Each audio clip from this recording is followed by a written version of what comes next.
I swear, I almost canceled the ride. It had been one of those draining, gray evenings where everything just feels heavier than it should. Work ran late. My phone was at 5%, and the last thing I wanted was to squeeze into some tiny car that smelled like pine-scented regret and air freshener fighting for its life. So I did what I always do when I'm broke, but pretending I'm not. I ordered UberX. The cheapest option. In and out. No small talk. No eye contact. Just get me home. When the notification popped up, I barely looked at it. Anthony is arriving in a black Mercedes E-Class. I frowned. Mercedes? I double-checked the app. UberX. Not comfort. Definitely not business. I don't accidentally order business. My bank account would physically fight me. Then the car pulled up, and I just stood there. It wasn't just a nice car. It was that quiet, sleek, intimidating kind of nice. The kind that looks like it doesn't tolerate crumbs or poor decisions. The window rolled down smoothly. Matthew. His voice was low, calm, controlled. I leaned down slightly, and that's when I saw him clearly for the first time. Black button-up shirt. Sleeves rolled just enough to show strong forearms. A smooth, clean shave along the jawline, but with that perfectly even stubble that looked intentional. Not lazy, not messy, deliberate. And his eyes. Sharp, focused, like he was studying me without making it obvious. Yeah, that's me, I said, trying not to sound like I had just forgotten how to breathe. He gave a small nod. Hop in. The door unlocked with a soft click. The inside smelled faintly of leather and something subtle, like expensive cologne but not overpowering. Clean, masculine, controlled. I sat in the back at first. Instinct. But the second I closed the door, I felt ridiculous. It felt too formal, too distant. Then he glanced at me in the rearview mirror. You can sit in front if you'd like, he said. It's a quiet night. His voice did something to me. I don't know how else to explain it. I hesitated for half a second before opening the door again and sliding into the passenger seat. Up close, it was worse. The black shirt fit him perfectly, not tight in a showy way, just right. The fabric pulled slightly across his chest when he adjusted the steering wheel. The collar was open at the top, exposing just a hint of skin. And that stubble. God, it framed his jaw like it had a purpose, like it knew exactly what it was doing. You ordered UberX, he said casually as we pulled away from the curb. I did, I answered quickly. Did I mess something up? No, a faint smirk touched the corner of his mouth. I got switched into the lower tier for the night. Long story. Of course he did. So the universe just handed me business for the price of economy. I tried not to stare, but I failed. Completely. His hands on the steering wheel were steady. Veins subtle, but visible. Fingers long. Clean nails. Everything about him felt intentional. So, he said after a moment. Long day. I let out a breath I didn't realize I'd been holding. You have no idea. He glanced at me briefly. Try me. I don't know why I started talking. I usually don't. I hate small talk with drivers. But something about him made it easy. Or dangerous. I told him about work. About my boss dumping last-minute tasks on me. About how I hadn't eaten properly all day. About how sometimes I order rides just to feel like I'm being taken care of for 20 minutes. I don't know why I admitted that last part. He was quiet for a second. Then he said, softer, there's nothing wrong with wanting to feel taken care of. My stomach flipped. The city lights moved across his face as we drove. Yellow streaks from street lamps highlighting the curve of his cheekbone. The clean line of his jaw. The smooth transition from skin to stubble. I noticed everything. You do this full time? I asked, partly to distract myself. Driving, he said. No. I run a small consulting business. This is just something I do when I want to clear my head. Of course he does. Consulting business. Black shirt. Mercedes. Calm voice.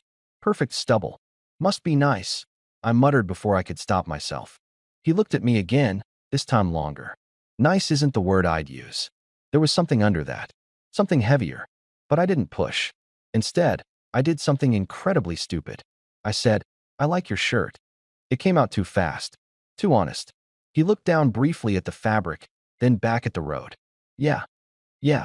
I said, suddenly hyper-aware of how close we were sitting. It suits you. His jaw tightened slightly. Not in discomfort. More like he was processing. Thank you, Matthew. The way he said my name. Slow. Controlled. Like he was tasting it. The car felt smaller. The air thicker.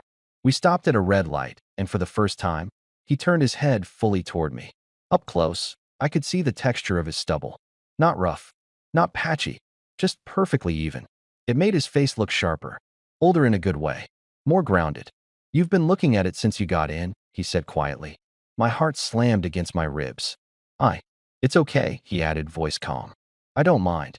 The light turned green, but neither of us moved for half a second. Then he drove. I stared straight ahead, face burning. Why was I like this? Why did this man in a black shirt make me forget how to function? "You don't have to pretend," he said after a moment. "Pretend what?" "That you're not curious." The words hit me straight in the chest. I swallowed. "About what?" He exhaled softly through his nose, almost amused. "About me." And that's when I realized something terrifying. This wasn't just me staring at his black shirt and perfectly groomed stubble. He had noticed every single look, and he hadn't looked away. I should have laughed it off, made a joke, played dumb, looked at my phone and pretended I was suddenly very invested in Instagram. Instead, I sat there with my pulse in my throat and said nothing. Anthony didn't push. He just drove. The silence wasn't awkward. That's what made it worse. It felt charged, intentional, like we were both aware of something forming between us, and neither of us wanted to be the first to break it. "You do this with all your passengers?" I finally asked, trying to regain some control. "Do what?" "Call them out for staring." A faint smile touched his mouth. God, that smile. Only the honest ones. I let out a breath that was half a laugh, half surrender. "So I'm honest now." "You didn't deny it." He had me there. I turned slightly toward him. The city lights reflected in the windshield, casting moving shadows across his face. The black shirt shifted as he adjusted his grip on the wheel, the fabric stretching subtly across his chest. I wanted to reach out and touch it. There was nothing inappropriate about it. I just wanted to feel the material, to be certain it was real, to know he was real. "You don't seem like an Uber driver," I said. "And you don't seem like someone who orders the cheapest option," he replied smoothly. I blinked. "Wow. Okay." He glanced at me, amused. "You moved to the front seat within 10 seconds. That means nothing. It means you're not as distant as you pretend to be." That one landed. I crossed my arms defensively, even though he wasn't wrong. Maybe I just hate sitting in the back like I'm being chauffeured. "You like being close to the action." My stomach flipped again. "Is that your consulting voice?" I teased. "Analyzing strangers in traffic?" "It's my observation voice," he corrected. "And you're not a stranger." The way he said it was subtle, not heavy, not romantic, but it meant something. We hit another red light. This one longer. The street was quiet, almost empty. The glow from the dashboard illuminated the sharp line of his jaw. The stubble looked darker in the low light, more defined. I stared again. He noticed again. "You're doing it," he said quietly. "Doing what?" "That thing where you look at my mouth like you're debating something." I snapped my gaze away immediately. "I am not." "You are." My face was on fire. I stopped. Because lying felt pointless at this point. "You just what?" he prompted softly. I took a breath. "I like the stubble." "There." I said it.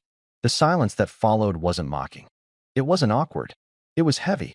Anthony's jaw shifted slightly. He ran his tongue over his lower lip in thought, and that tiny movement nearly destroyed me. "Most people prefer clean-shaven," he said. "I don't," I admitted. "Why?" I hesitated. Because the answer felt too honest.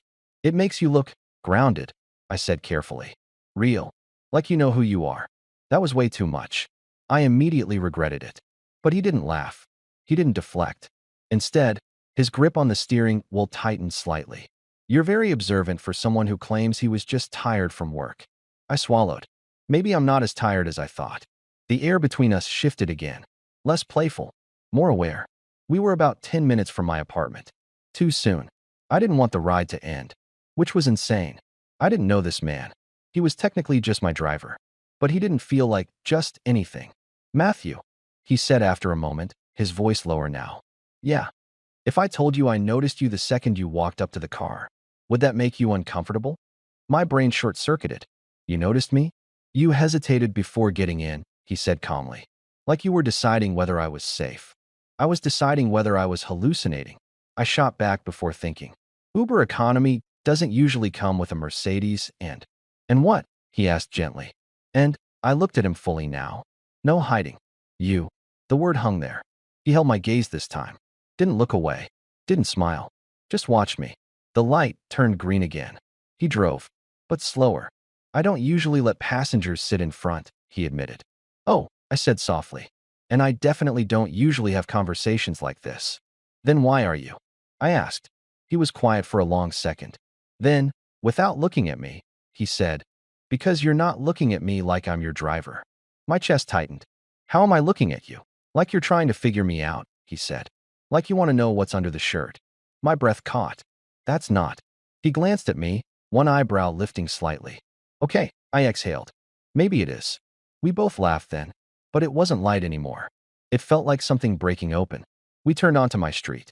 Panic set in. I didn't want this to be over. Not like this. Not with unanswered tension and unfinished sentences. He pulled up in front of my building. The engine idled. Neither of us moved. Here we are, he said quietly. Yeah. I reached for the door handle, then stopped. Because something inside me refused to let this end as just a ride.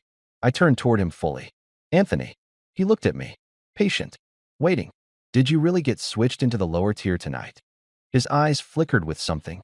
Amusement, maybe. No. My heart skipped. I saw your request, he continued. And I accepted it. I stared at him. Why? He leaned back slightly in his seat, the black fabric stretching across his chest again. Because I wanted to.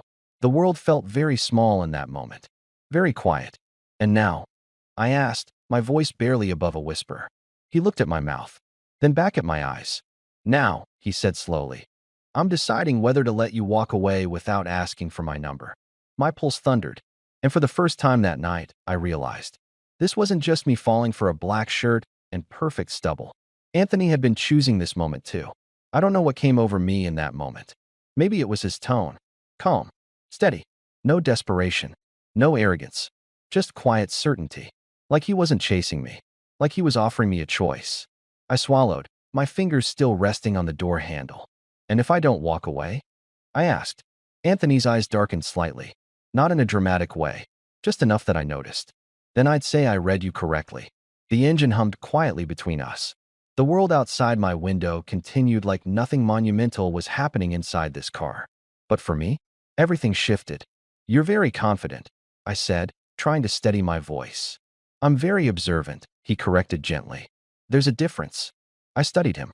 The clean lines of his black shirt. The sleeves rolled just enough.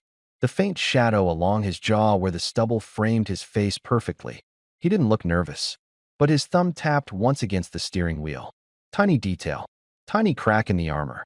You're not as calm as you look, I said softly. That got his attention. His eyes flicked to mine again, this time sharper. What makes you say that? Your thumb, I replied. Silence. Then, he exhaled, a quiet breath that almost sounded like a laugh. Consulting must be rubbing off on you. No, I said. I just noticed things too. We held eye contact longer than was reasonable. My heart was pounding so hard I was sure he could hear it. You're deciding, he said quietly. About what? Whether this is just a ride. My chest tightened. He wasn't wrong. This could be simple.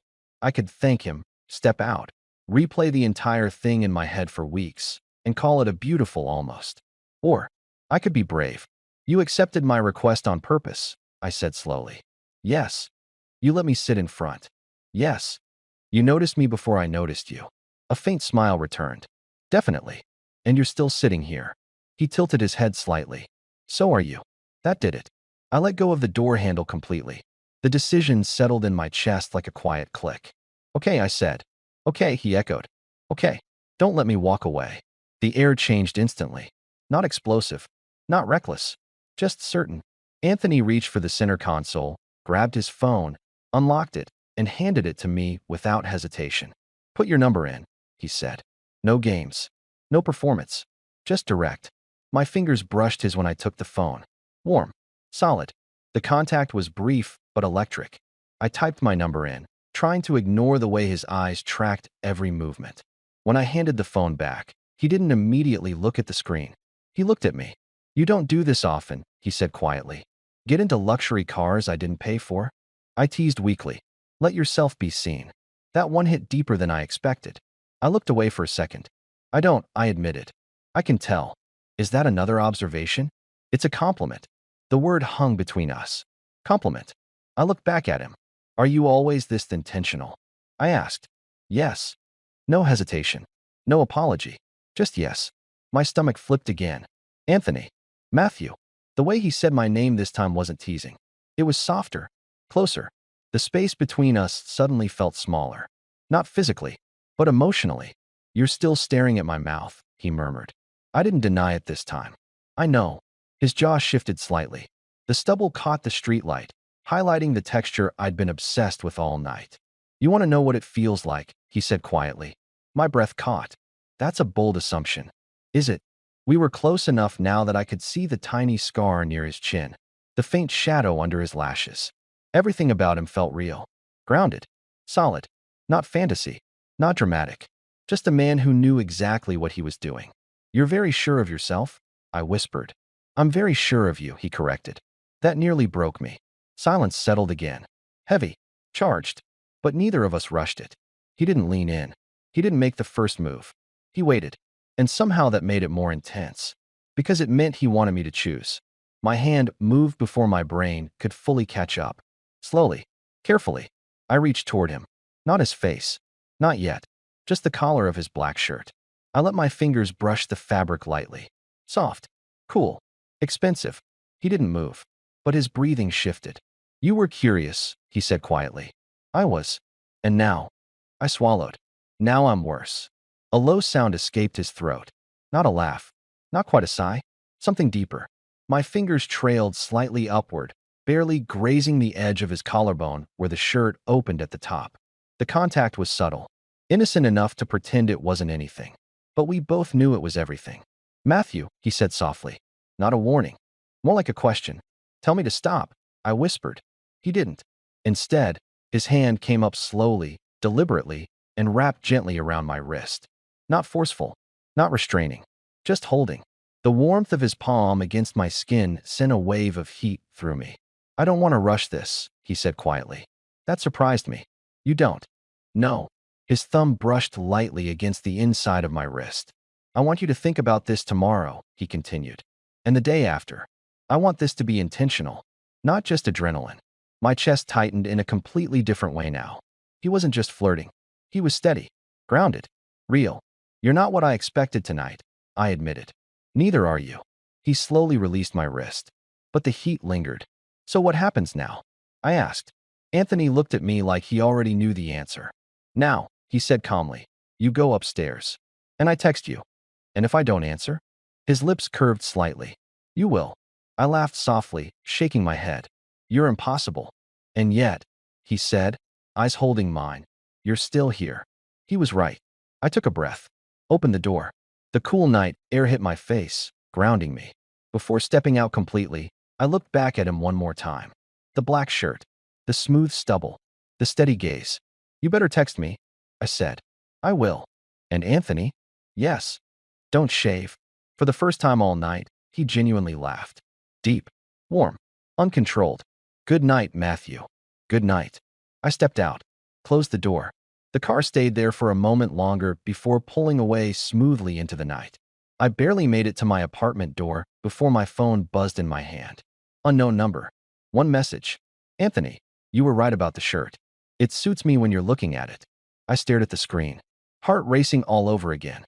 This wasn't just a ride. And something told me. It was only the beginning. I didn't sleep much that night. Not because anything dramatic had happened. We didn't kiss. We didn't cross any obvious lines. But that was the problem. Everything about Anthony felt unfinished. Intentional. And my brain would not stop replaying the way his hand had wrapped around my wrist. The way he hadn't rushed. The way he'd chosen restraint instead of momentum. At 1:12 a.m., my phone buzzed again. Anthony, did you get inside safe? I stared at the message longer than I should have. Then I typed back. Me, yes. And for the record, this is the most responsible follow-up I've ever gotten from an Uber driver. The reply came almost instantly. Anthony, I told you. I'm not your driver. My chest tightened again. I sat on the edge of my bed, staring at the screen. There was a pause. Then another message. Anthony, what are you doing right now? I looked around my apartment. Shoes still on. Jacket half off. Brain still in that car.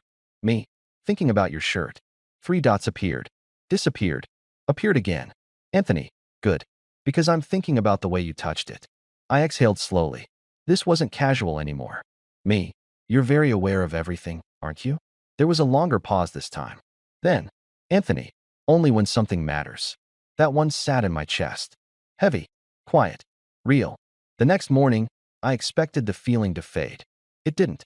If anything, it got worse. Every time my phone lit up, I hoped it was him. At 9:04 a.m. Anthony, good morning, Matthew. No emoji. No small talk. Just my name. Me. Good morning. Did you keep the stubble? Anthony, I told you. I don't shave unless I decide to. There was a photo a few seconds later.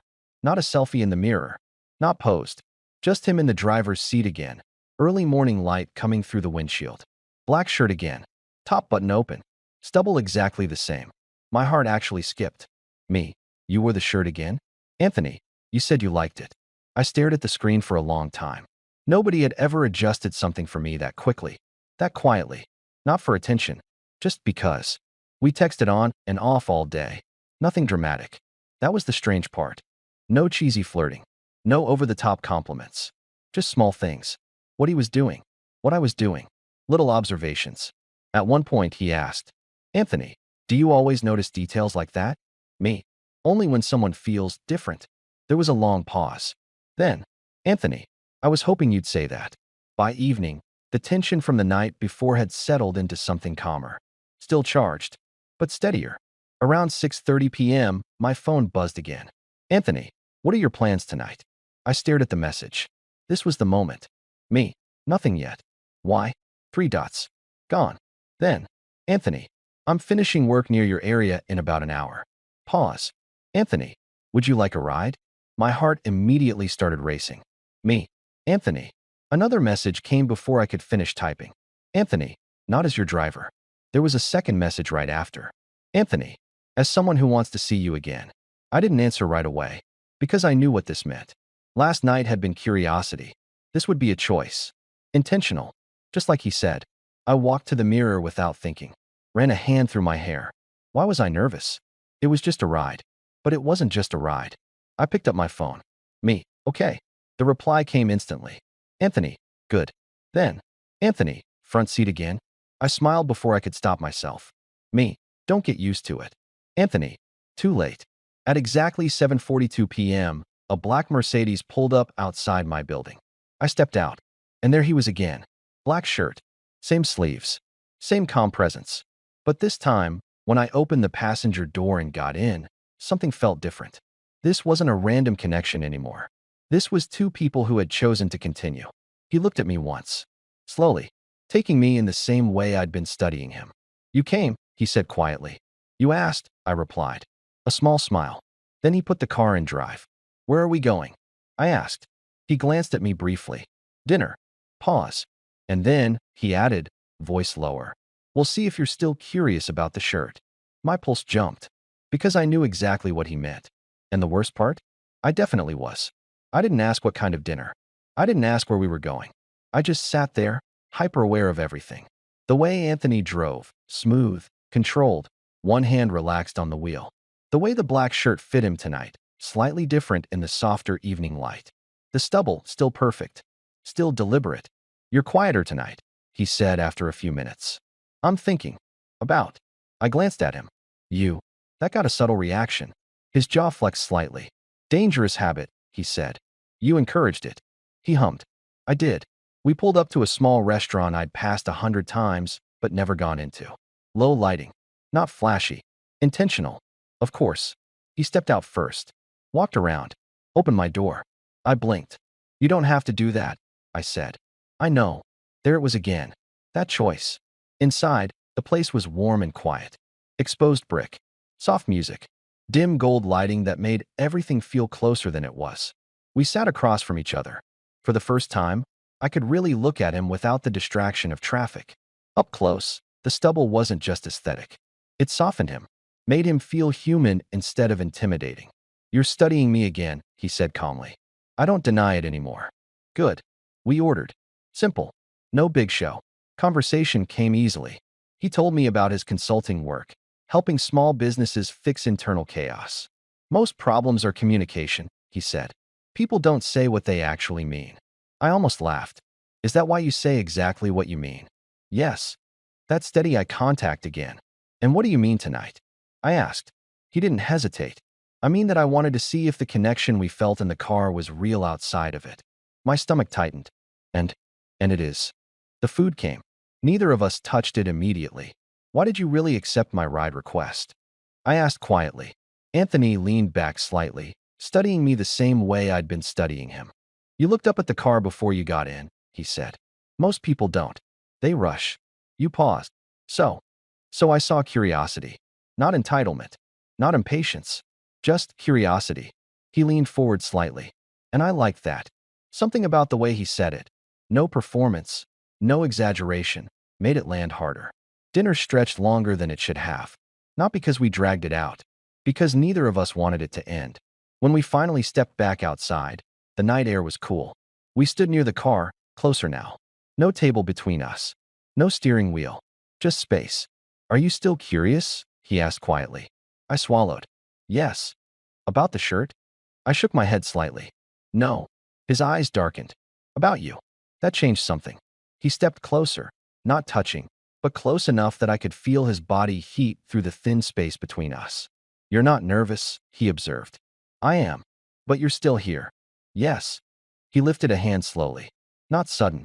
Not forceful. Just intentional. His fingers brushed lightly along my jaw, right where I'd been staring at his stubble all night. The contact was barely there, but it sent a slow, steady heat through my chest. This, he said softly, thumb brushing the side of my face, is what you were looking at. I couldn't breathe properly. Yeah, I whispered. His thumb moved slightly, grazing along my jawline again. You like how it feels? He asked. He wasn't asking arrogantly. He genuinely wanted to know. I nodded. Yes. He studied my face for a long second. Then, slowly, he leaned in. Not rushing. Not claiming. Just closing the distance. His lips brushed mine gently. Soft. Controlled. The stubble grazed my skin at the edge of my mouth and, God, it was exactly what I'd imagined. But warmer. Real. My hand came up instinctively, gripping lightly at the fabric of his black shirt. He felt it. His free hand slid to my waist, not pulling hard, just grounding me there. The kiss deepened slightly. Still slow. Still intentional. No urgency. Just two people fully present. When he finally pulled back, our foreheads rested lightly together. You think too much, he murmured. I know. And yet you still chose this. Yes. He smiled slightly against my skin. Good. We stood there for another moment, breathing the same air. No rush. No pressure. Come back to the car, he said quietly. My pulse jumped. For what? He looked at me with that steady, unreadable expression. To continue. And this time, I didn't hesitate. The inside of the car felt different this time. Not like the first night, when everything was new and uncertain. Now it felt charged. Familiar, but heavier. Like we both knew exactly why we were here. Anthony closed my door, walked around, and got back into the driver's seat. For a moment, neither of us moved. The city lights washed softly through the windshield. The engine idled, low and steady. Where are we going? I asked quietly. He looked at me. Do you trust me? That question should have scared me. It didn't. Yes. A small nod. He put the car into drive. We didn't talk much on the way. Not because there wasn't anything to say, but because the silence between us had changed again. It wasn't awkward. It was anticipation. His hand rested on the wheel, but once, briefly, his fingers tapped against the leather, just like the night before. Still calm. Still controlled. But not unaffected. After about 10 minutes, he turned onto a quieter street lined with modern apartment buildings. Not flashy. Clean. Private. He parked in the underground garage and turned off the engine. The silence settled immediately. This was the moment where things could still go either way. He didn't reach for me. He didn't make a move. He just turned slightly in his seat. Matthew, he said quietly, before we go upstairs, I want to be clear about something. My heart picked up. Okay. I don't rush people. I nodded slowly. And I don't do casual connections just because the chemistry is strong. That surprised me. You don't. No. His eyes held mine, steady and serious now. If you come upstairs, it's not because tonight is intense. It's because you want to see where this actually goes. Not adrenaline. Not impulse. Intentional. Just like everything about him. I took a breath. I wouldn't be here if I didn't. He studied my face for a long second. Then he nodded once. Okay. No dramatic tension. No performance. Just a quiet decision. We got out of the car together and took the elevator up. The ride was silent, but not tense. Our shoulders brushed once when the elevator shifted, and neither of us moved away. His apartment was exactly what I expected. Minimal, clean, warm lighting, dark wood, everything intentional. Nothing cluttered, nothing random. The moment the door closed behind us, the space felt smaller, more private. Anthony set his keys down slowly and turned toward me. No rush. He stepped closer, giving me time to adjust to the distance disappearing. "You're still thinking," he said softly. "I always am." His hand came up again, the same way it had outside the restaurant. Slow, predictable, giving me time to move if I wanted. I didn't. His fingers brushed along my jaw, the stubble on his own face grazing lightly against my skin as he leaned in. This kiss wasn't tentative, still controlled, still slow, but deeper. His hand moved to my waist, pulling me just close enough that I could feel the solid warmth of him through the black shirt I'd been thinking about for 2 days. My hands found the fabric again automatically. This time, I didn't just hold it. I slid my fingers along the material, feeling the shape of his chest underneath. He exhaled slowly against my mouth, not losing control, but definitely feeling it. When we pulled apart, our faces stayed close. "You've been thinking about this shirt a lot," he murmured. I let out a quiet breath. "I told you I liked it." His hand moved from my waist to mine. Gently, he took my wrist and guided my hand back to his chest, placing it there deliberately. "Then don't be careful with it." That one line sent heat straight through me. My palm flattened fully against him now, feeling the warmth through the fabric, the steady rise and fall of his breathing. His forehead rested lightly against mine. Still no rushing. Still no pressure. Just presence. "You feel that?" he asked quietly. "Your heartbeat?" "Yes." It was steady, strong, grounded, just like him. "Good," he said softly. "Because that's what this is. Not a rush. Not a moment. Something real starting." He leaned in again, kissing me slowly, one hand still holding mine against his chest, the other steady at my waist. And for the first time since this started, I stopped overthinking. Because the thing I'd fallen for first, the black shirt, the calm voice, the perfect stubble, wasn't the reason anymore. Anthony wasn't intense. He wasn't overwhelming. He was steady. And somehow, that was a lot more dangerous. Because I had a feeling this wasn't going to be a short story. I didn't stay the night. And somehow, that's how I knew this was different. We spent hours together in Anthony's apartment, but nothing about it felt rushed or overwhelming. We sat on his couch, close enough that our legs touched, talking about things that weren't dramatic or heavy. Work, family, the random paths that had brought us to this point. Every now and then, his hand would find mine. Not possessive, not constant, just there, like a quiet reminder that this wasn't just conversation anymore. At one point, I caught myself staring at him again. The black shirt was still on, the sleeves still rolled, the stubble still exactly the same. "You're doing it again," he said without looking up from his glass of water. "I know," I admitted. "Shirt or stubble this time?" I smiled. "You." That made him pause. Really pause. When he looked at me again, something in his expression had softened. Less guarded, less controlled. "That's better," he said quietly. Around midnight, I stood near the door, putting my jacket back on. "You don't have to go," Anthony said. He wasn't trying to convince me. He was just offering. "I know," I replied. "Then why are you?" I hesitated, choosing my words carefully. "Because I don't want this to feel like something intense that burned too fast." He watched me closely. "I want to come back," I continued. "Not feel like I never left." For a moment, he didn't say anything. Then he nodded slowly. "That's a very you answer. Is that a good thing?" "Yes." He stepped closer, stopping just within arm's reach. "You're careful," he said, "but you still chose this." "I'm trying to do it right." His hand came up one more time, brushing lightly along my jaw. The stubble grazed my skin again as he leaned in, pressing a slow, steady kiss to my mouth. No urgency, no escalation, just something that felt grounded. When he pulled back, his forehead rested briefly against mine. "Text me when you get home," he said. "Now who's being responsible?" I teased. He smiled. "Now I'm being intentional." Over the next few weeks, the rides became a pattern. Not literal rides, but moments. Coffee before work, dinner after long days, quiet evenings where we didn't always need to talk. And every time I saw him, the black shirt showed up again. Not always, just often enough that I noticed. One night, about a month after that first ride, I finally asked, "Do you actually like that shirt, or do you just wear it because I do?" Anthony looked down at it, then back at me. "I liked it before." Pause. "I wear it now because you look at me differently when I do." That hit me right in the chest. The thing is, I thought I fell for the shirt, or the stubble, or the calm voice. But that wasn't it. What I fell for was the way Anthony never rushed anything. The way he paid attention. The way every step with him felt chosen, not accidental. One night, months later, we were getting ready to go out, and he was standing in front of the mirror, buttoning that same black shirt. I walked up behind him, wrapped my arms around his waist. "You know what the real problem is?" I said. "What?" "You picked me up in economy." He smirked at my reflection. "And I think you accidentally upgraded my entire life." That was the first time I saw him lose that calm composure.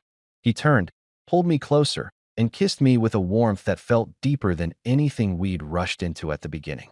When he pulled back, his thumb brushed lightly along my jaw. "Good thing I accepted that request," he said. "Yeah, it really was. Because sometimes the best things don't arrive the way you expect.